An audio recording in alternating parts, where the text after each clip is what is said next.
Greetings to all people of the world who value peace and unity between different and equal nations.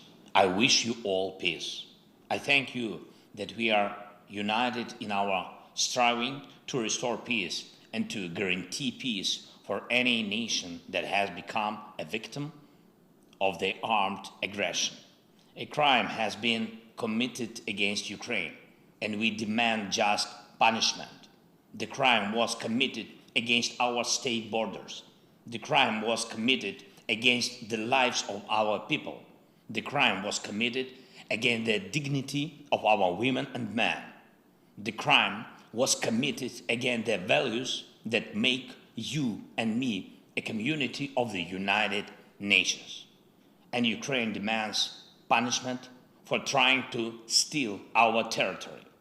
Punishment for the murders of thousands of people, punishment for tortures and humiliations of women and men, punishment for the catastrophic turbulence that Russia provoked with its illegal war, and not only for us, Ukrainians, but for the whole world, for every nation that is represented in this hall of the UN General Assembly.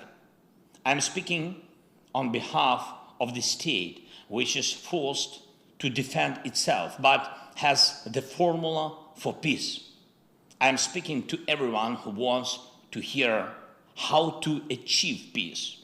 I will present a formula that can work not only for us but for everyone who may find themselves in similar circumstances as we did.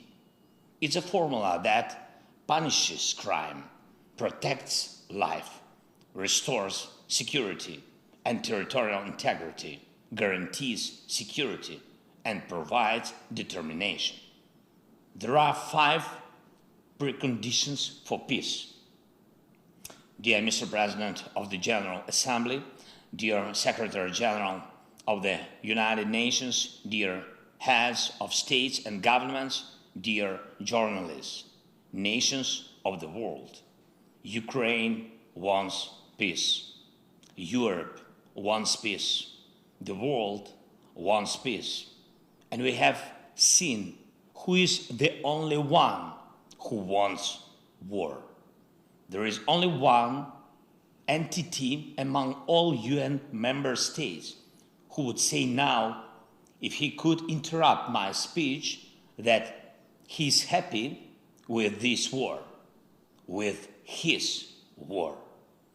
But we will not let this entity prevail over us, even though it's the largest state in the world. Ukraine showed strength on the battlefield, using its right to self-defense in accordance with Article 51 of the UN Charter, and no one will reproach us now or in the future with weakness or inability to fight for ourselves, for our independence.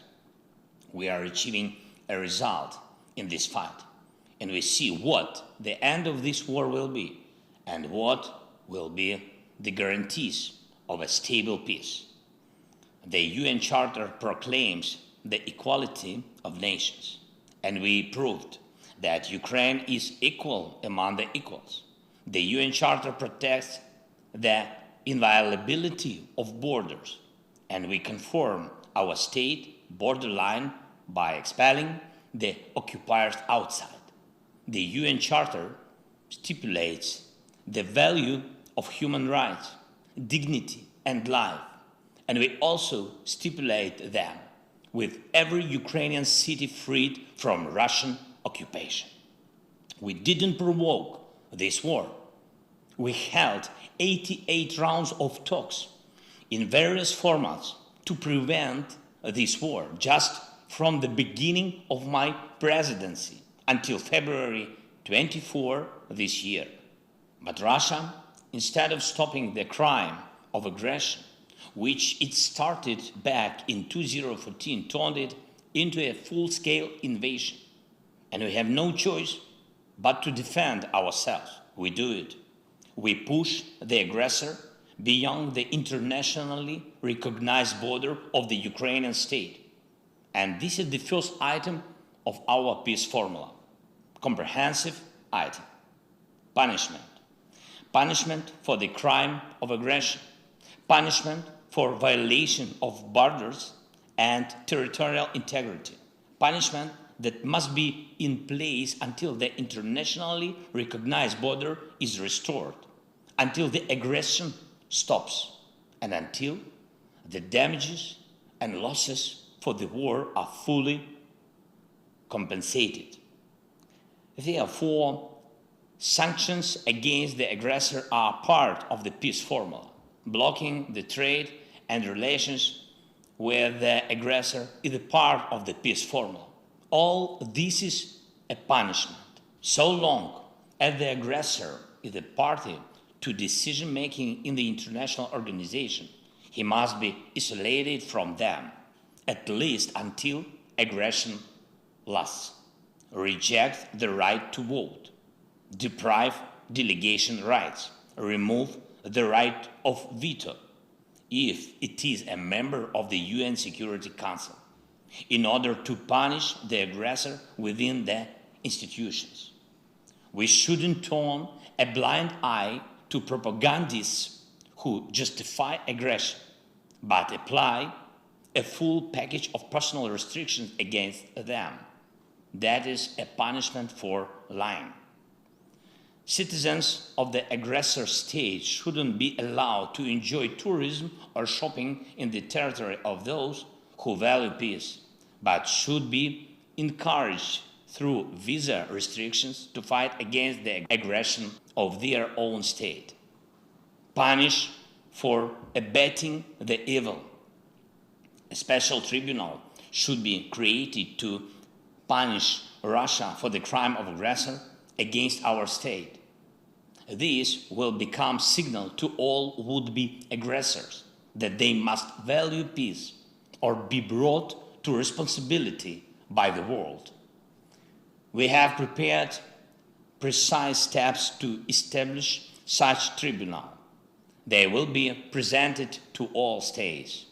Ukraine will appeal to the UN General Assembly to support an international compensation mechanism. We count on your support. Russia should pay for this war with its assets. It's also a punishment. This is one of the most terrible punishments for Russian officials who value money above everything else. The second item of the peace formula is the protection of life, the most concrete item. Now, while the sessions of the General Assembly continue in the Ukrainian town of Izum, Kharkiv region, the exhumation is underway of bodies from a mass burial which happened when the territory was controlled by Russian troops. The bodies of women and men, children and adults, civilians and soldiers were found there, 445 graves. There is a family that died under the rubble of a house after a Russian airstrike. Father, mother, 6 and 8-year-old girls, grandparents. There is a man who was strangled with a rope. There is a woman with broken ribs and wounds on her body. There is a man who was castrated before the murder, and this is not the first case. Ask, please, the representatives of Russia why the Russian military are so obsessed with castration. What was done to them so that they want to do this to others? The only thing that differs the mass burial in Izum from what the world saw in Bucha is in fact the burial. The Russian army was in Izum for a longer time, and therefore the bodies of the killed people were buried and not scattered on the streets. So how can we allow the Russian army somewhere on Ukrainian soil, knowing that they are committing such mass murders everywhere. We cannot. We must protect life. The world must protect life. Every state suffering the armed aggression needs the opportunity to protect its citizens and liberate its territory. If it requires help with weapons or shells, they should be provided. If you needed financial help for this, it should be given. If for this it's necessary to help with intelligence data, just do it. But what is not needed is lies. We can return the Ukrainian flag to our entire territory. We can do it with the force of arms, but we need time. We tried to speed it up. We tried to implement the basic provisions of the UN Charter for Ukraine through negotiations, but Russia is afraid of real negotiations and doesn't want to fulfill any fair international obligations. It lies to everyone, as it's typical for aggressors, for terrorists. Even now, when Russia talks about negotiations, it only wants to slow down its retreat. Russia wants to spend the winter on the occupied territory of Ukraine and prepare forces to attempt a new offensive, new Buchas, new Izums, or at least it wants to prepare fortifications on occupied land and carry out military mobilization at home. We cannot agree to a delayed war because it will be even hotter than the war now. For us, this is a war for life. That is why we need defense support, weapons, military equipment and shells. Offensive weapons and long-range one is enough to liberate our land, and defensive systems, above all air defense. And we need financial support to keep internal stability and fulfill social obligation to our people. Physical and social protection are two elements of any nation's life. So, the second item of our peace formula is the protection of life by all available means allowed by the UN Charter. The third item of our peace formula is restoring security and territorial integrity. Look at how many elements of global security Russia has undermined with its war. Maritime safety, food safety, radiation safety, energy safety, and safety from weapons of mass destruction. We are already restoring maritime safety and food security, and I thank Mr. Antonio Guterres for his personal involvement.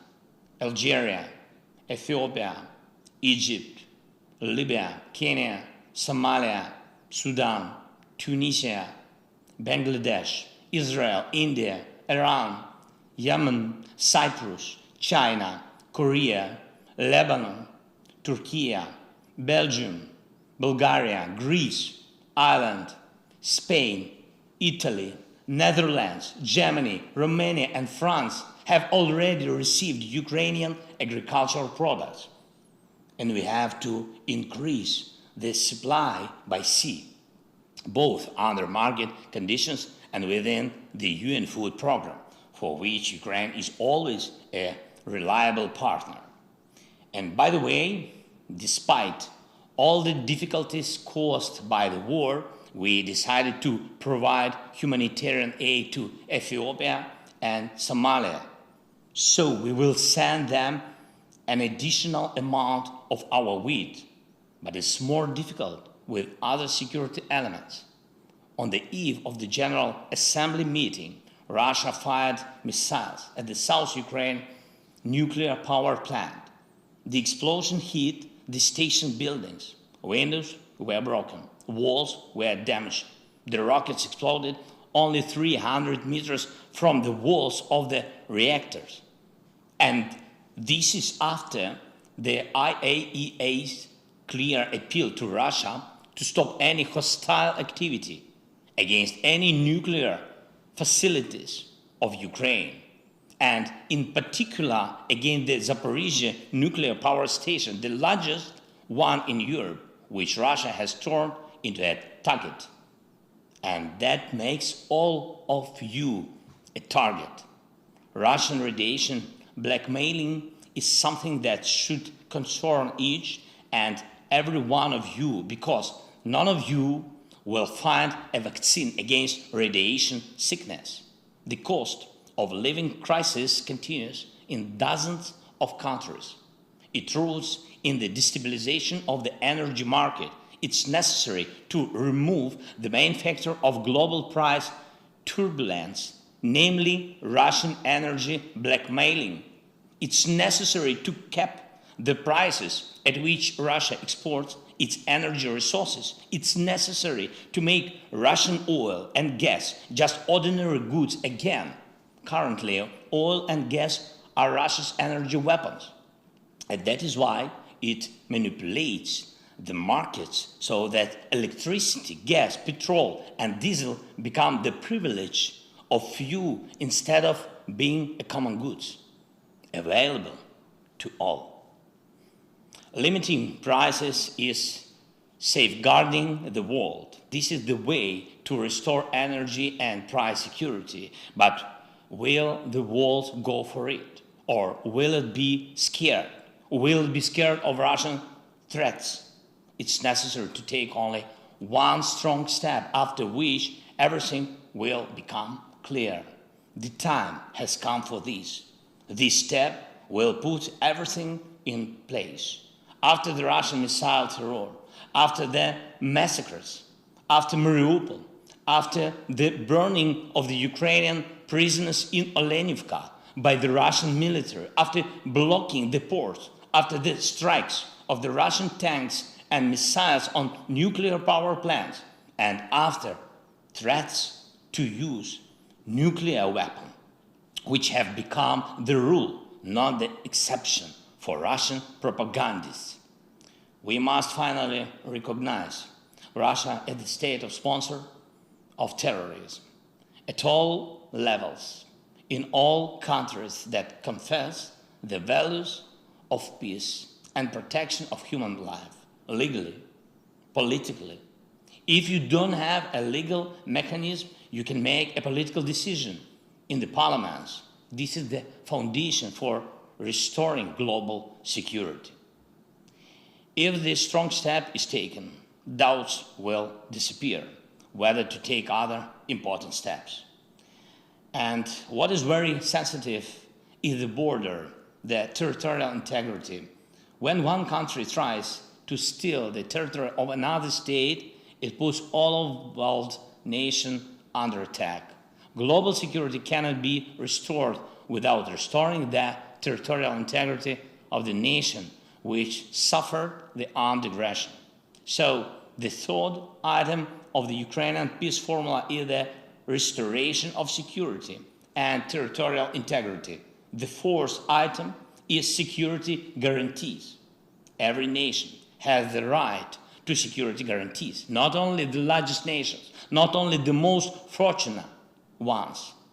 We have proposals to upgrade the security architecture for Ukraine and for Europe and the world, which will not allow any more aggression against us. We are already presenting them to partners. Proposals for legally binding multilateral and bilateral treaties. These are the conditions for the guarantors to act and the timeline for their actions to bring results. Results on land, at sea, and in the air, in diplomacy and politics, in economy and finance, in providing weapons and intelligence. Each of you who will receive the text of our peace formula will also see the details of what we offer as security guarantees. I do not want to compare our offers with the guarantees of any alliances that exist on the planet now. I want to stress that it is always much better to guarantee the security of a nation preventively rather than to stop a war after it has already begun. And the fifth item of the Ukrainian peace formula is the determination, something without which the other four items will not work. This is our determination to fight. This is the determination of the partners to help us and also themselves. And this is the determination of the world to unite around the one who fights against armed aggression and to call to order the one who threatens all. So, all five items of our formula: punishment for aggression, protection of life, restoration of security and territorial integrity, security guarantees, and determination to defend oneself. This is the formula of crime and punishment, which is already well known to Russia. And this is the formula of justice and law, an order that Russia has yet to learn, as well as any potential aggressors. What is not in our formula? Neutrality. Those who speak of neutrality when human values and peace are under attack mean something else. They talk about indifference, everyone for themselves. Here is what they say. They pretend to be interested in each other's problems. They take care of each other formally. They sympathize only for protocol, and that is why they pretend to protect someone, but in reality, they protect only their vested interests. This is what creates the conditions for war. This is what needs to be corrected in order to create conditions for peace. All you need is determination. There was a lot of talking about reforming the UN. How did all end? No result. If you look carefully at our peace formula, you will see that its implementation is already becoming a de facto reform of the United Nations. Our formula is universal and unites the North and the South of the world. It calls for the world's majority and encourages to expand the representation of those who remain unheard. This is an imbalance when Africa, Latin America, most of Asia, Central and Eastern Europe comply with the right of veto that they themselves never had. And this is what Ukraine is talking about. And have you ever heard such words from Russia? But it's a permanent member of the Security Council. For some reason. For what reason? No Japan or Brazil, no Turkey or India, no Germany or Ukraine. The day will come when this will be resolved. As for the talks between Ukraine and Russia, probably you have happened to hear different words from Russia about the talks, as if they were ready for them. But they talk about the talks but announce military mobilization. They talk about the talks but announce pseudo-referendums in the occupied territories of Ukraine. What is true then? The military mobilization in Russia is true. Sham referendums are also true. Russia wants war, it's true, but Russia will not be able to stop the course of history. Mankind and the international law are stronger than one terrorist state. Russia will be forced to end this war. The war, it has started. I rule out that the settlement can happen on a different basis than the Ukrainian peace formula. The further the Russian terror reaches, the less likely it's that anyone in the world will agree to sit at one table with them. And if my words will be followed by new Russian missiles and acts of terrorism, it will only prove their weakness. Russia's weakness, its inability to prevail over us, its inability to prevail over the world. It will only prove that 5 items of the Ukrainian peace formula must be implemented as soon as possible. We are ready for peace, but true. honest and fair peace. That's why the world is on our side. And finally, I want to thank 101 countries that voted for my video address to take place. It was a vote not only about the format, it was the vote about principles. Only 7 countries voted against: Belarus, Cuba, North Korea, Eritrea, Nicaragua, Russia, and Syria. 7 who are afraid of the video address. 7 who respond to principles with a red button. Only 7. 101 and 7. Friends, if this coalition is against our determination, then I congratulate you all, because this means that peace will prevail over any aggression and that there is no obstacle for us to implement the peace formula. I thank you for your attention. Once again, I wish you all peace. Slava Ukraini!